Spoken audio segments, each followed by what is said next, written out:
Why, Heidi ho, Heidi ho. So, I've been leaving some 3-minute messages because of Instagram, and I really have gotten to the point where I don't like being on Instagram because too many catfish there and fake accounts and bots and whatnot. So anyway, today's message, I left a couple shorts because if they're not more than 3 minutes, then they don't go to your videos. So anyway, we're talking about negative commandments, which would be mitzvahs. So the negative mitzvah, negative commandment. 250, which comes from Leviticus 25:14, and 299, and it has to do with how we deal with one another. You're not supposed to put a stumbling block before the blind. So that would be Leviticus 19:14. So somebody is considered blind when they are blind by the nephesh, the beastly soul, the lower. So it has to do with guarding our 7 gates and killing out the ego of the beast. So materialism, wanting, having a lust for food, clothing, shelter, intimacy between a man and a woman, a lust for those things. So instead of finding a wife or a husband, being with many different people, instead of being satisfied with a regular meal, being a glutton, instead of being satisfied with a modest home, wanting a mansion so that you could show off the Joneses. All those things are the nephesh, the lower soul. And then you have the neshama, which is the godly soul. So we're the will to receive, and God is the will to bestow, which is our Ima Abba, mother and father. There is a divine feminine gender within our Ima Abba. So anyway, killing out the ego of the beast. So the negative commandment, Leviticus 25:14, is talking about how we exchange product and services. When you make a exchange with your fellow, you're supposed to make it in a way that you're not defrauding one another.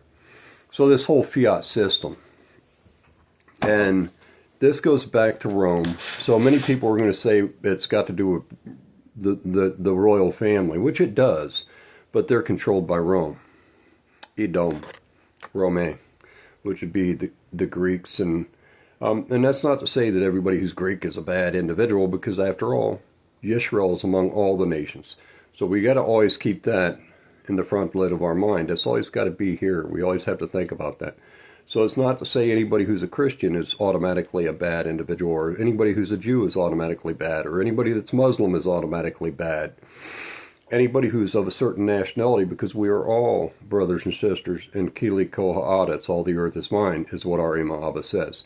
So anyway, talking about those 2 negative commandments, 299 Leviticus 19:14 is where it comes from, and like I said, it's talking about putting a stumbling block before the blind.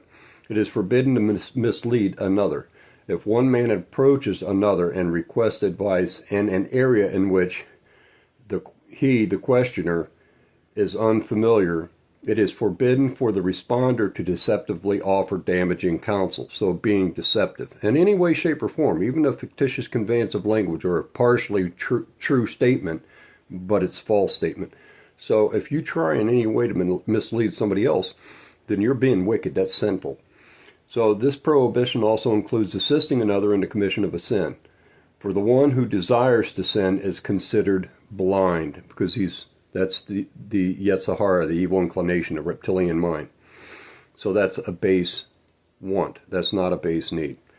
So somebody's desiring something, materialism of some sort, or control over others, wanting to be a ruler over others, and to rule with a stern hand.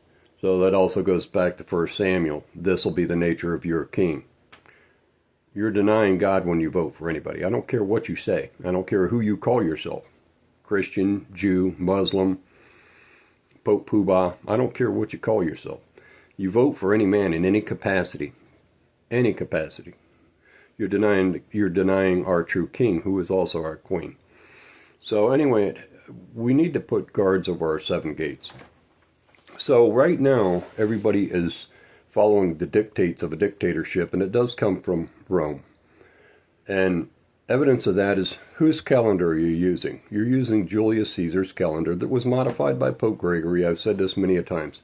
But you're also using the Time Zone Act.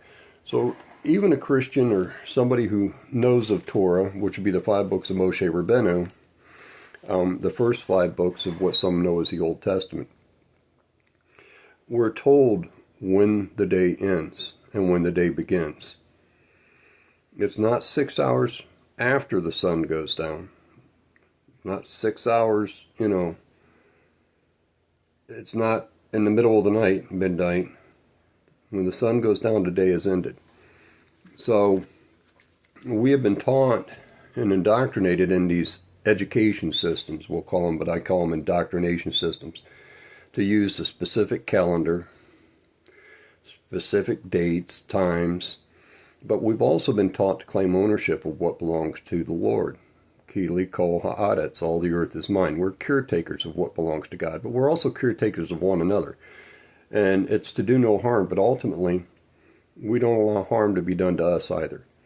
That's putting all of our faith in God and giving everything back up to our Imaba, mother and father. So, I don't expect other men to fend for me, and we're not supposed to. I fend for my family, and I fend for myself. I don't fear other men.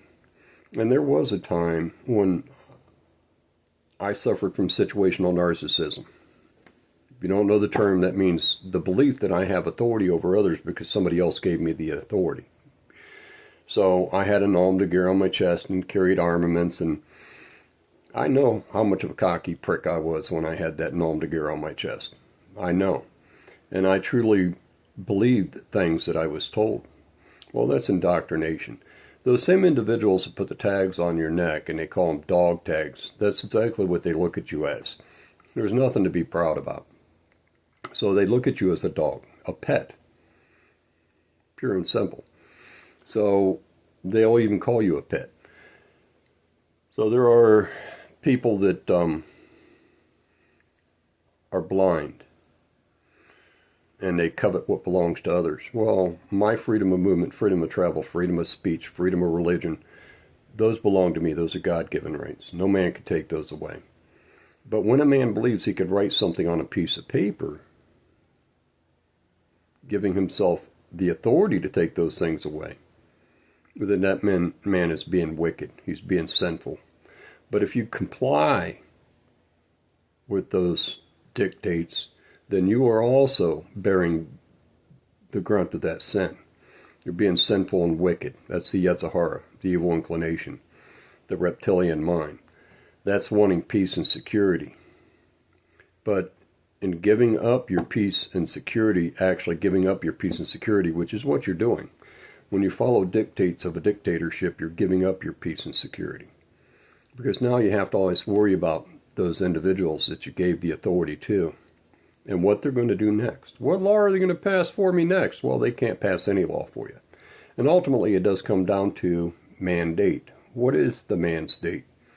Are you following Hashem's laws? Are you following Hashem's calendars? So, that's the message. Try to do no harm, but ultimately kill out your own ego. It doesn't belong to us. Everything belongs to our Imaba. And when we give everything back up to our Imaba and stop claiming a right to own and control others and rule over others and take others' sweat equity with a fictitious conveyance of language. If a man doesn't give freely of his own heart, then it doesn't count. If he's giving because of fear, that doesn't count. But you've also involved yourself in wickedness. God bless. Much love.